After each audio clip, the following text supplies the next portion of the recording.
Hello Fab fans, my name's Josh and welcome to episode 2 of the channel, where we'll be taking a look into the garage and just how you fit so much stuff into such a little space. And at the end of the episode, I'll be giving you guys your first this or that choices for next week. So don't miss the end. Ooh, so exciting, isn't it? Let's run the tape.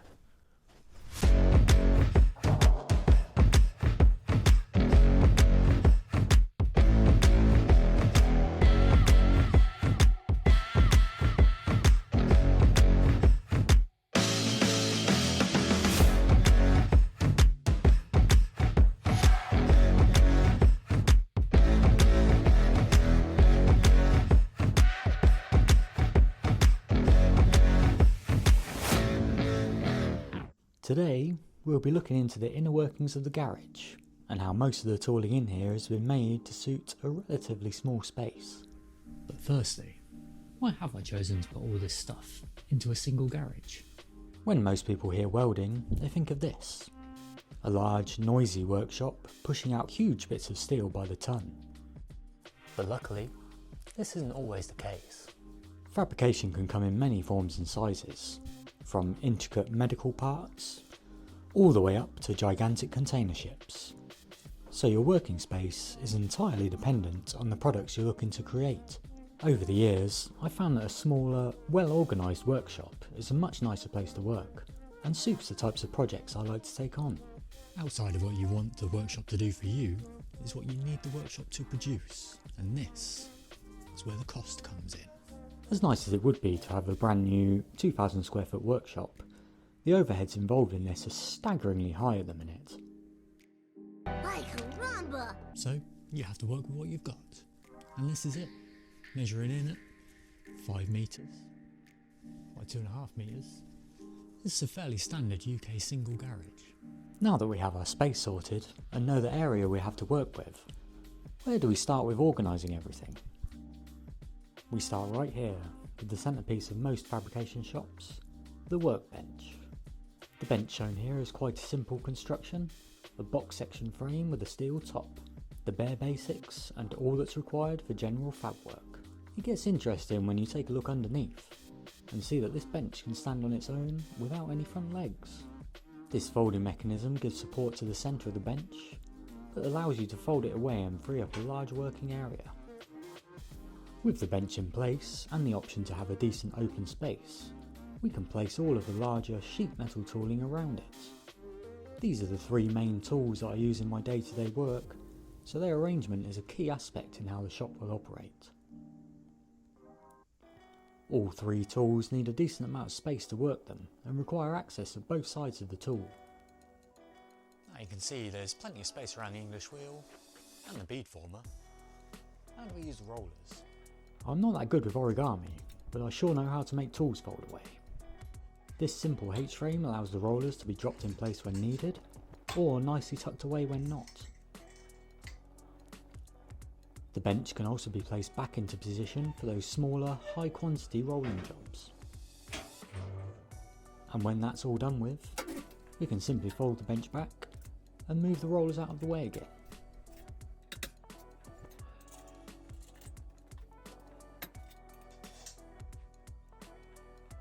I'm not going to go into too much detail on these 3 tools, mainly because I have a few video ideas for them later on, but if there's anything particular you want to see, or you want to see one first, let me know in the comments and I'll see what I can do.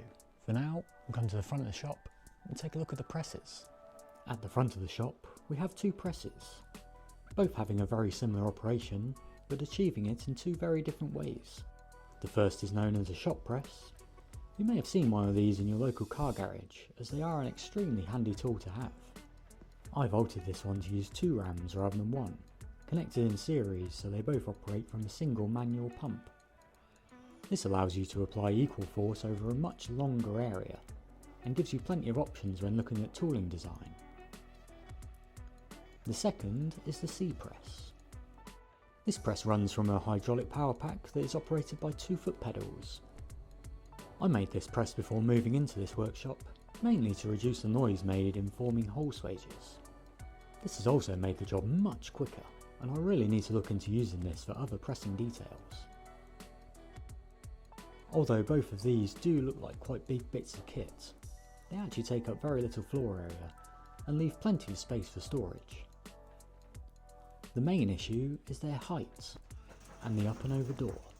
With this needing quite a bit of space to allow it to open, you have to watch they're not placed too close to the door. With all of our shaping and pressing equipment now in position, we need something to weld everything together. And that's where the TIG comes in. Most people would drop this onto a trolley, so it's easy to move around the workshop, but I've always found this only puts it in the way most of the time. Instead, we've used up some of the remaining headspace above the bead former and mounted it on a pivot. This way, we can still reach all of the corners of the shop, but don't have to worry about pushing this around all the time. And with that, all the main tooling is in.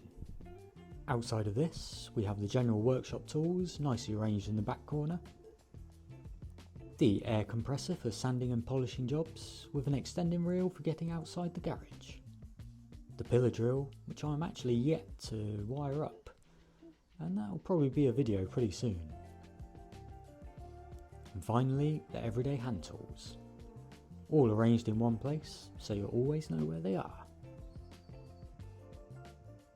And there we have it, one small garage fab shop. So I've not gone into any detail really on any of the kit, mainly because they can pretty much make a video on every single part of this in here, and I just don't want to take choices away from you guys. And speaking of choices, I need to give you guys your first this or that. So I'm going to head back upstairs, get out of the cold, and we'll see what we've got coming up. Oh, that's better. So, our first this and that. Your choices are either Copying this door card in aluminium and giving it the full custom metal shaping treatment,